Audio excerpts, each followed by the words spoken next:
اللہ کے نبی صلی اللہ علیہ وسلم کے ہاتھ میں کنکریوں کا تسبیح کرنا. کنکریاں ریت کی کنکریاں ہوتی ہیں.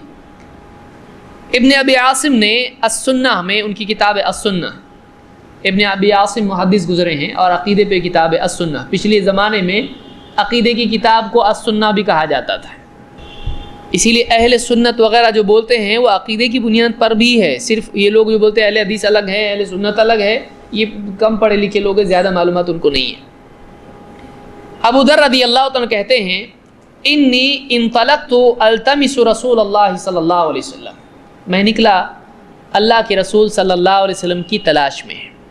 فی بعض حوائط المدینہ، بعض یعنی حصوں میں مدینہ کے یعنی باغوں میں، اس میں ڈھونڈتا ہوا نکلا آپ کو.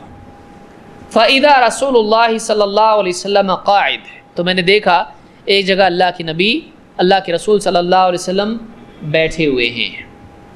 فاقبل الیہ ابو ذر، راوی کہتے ہیں ابو ذر نے کہا کہ وہ پہنچے وہاں پر، حتی سلم علی النبی صلی اللہ علیہ وسلم، یہاں تک کہ آپ کے قریب جا کر انہوں نے آپ صلی اللہ علیہ وسلم کو سلام کیا.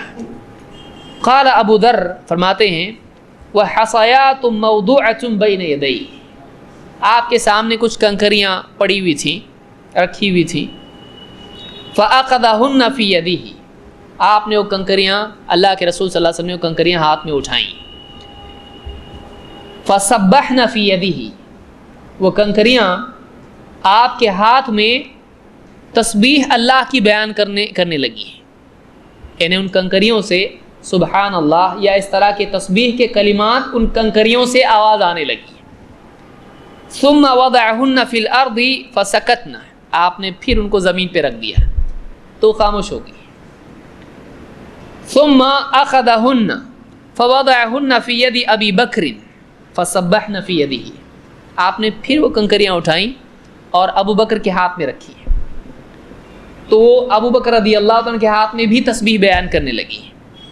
ثم اخذہن فوضعہن فی الارض فخرسن، آپ نے ان کے ہاتھ سے لی ابو بکر صدیق رضی اللہ عنہ کے، اور آپ نے واپس زمین پہ اس کو رکھ دیا، واپس وہ خاموش ہو گئی. ثم اخذہن فوضعہن فی ید عمر فسبحن فی یدہ، پھر اٹھا کے حضرت عمر کے ہاتھ میں رکھ دیا، حضرت عمر کے ہاتھ میں بھی واپس وہ ذکر کرنے لگی، تسبیح بیان کرنے لگی اللہ کی. ثم اخذہن فوضعہن فی الارض فخرسن، ان کے ہاتھ سے لے کر واپس زمین پہ رکھ دیا اس کو، پھر چپ ہو گئی وہ. ثم اخذہن فوضعہن فی ید عثمان فسبحن، اٹھا کے پھر حضرت عثمان کے ہاتھ میں رکھا تو ان کے ہاتھ میں بھی کیا ہو گئی، تسبیح بیان کرنے لگی. ثم اخذہن فوضعہن فی الارض فخرسن، ان کے ہاتھ سے لے کر جب زمین پر واپس رکھ دیا تو واپس سے وہ کنکریاں کیا ہو گئی، چپ. تو پہلے حضرت ابوبکر صدیق کے ہاتھ میں، پھر حضرت عمر کے ہاتھ میں، پھر عثمان رضی اللہ عنہ کے ہاتھ میں کنکریاں رکھی. جیسا آپ کے ہاتھ میں وہ تسبیح کرتی تھیں ویسے تینوں کے ہاتھ میں بھی وہ کنکریاں کیا کرتی تھیں، تسبیح کرتی تھیں. ابن ابی عاصم نے السنہ میں اس کو روایت کیا ہے، اور شیخ الالبانی کہتے ہیں اس کی حدیث، یہ حدیث صحیح روایت ہے، یعنی حدیث صحیح ہے.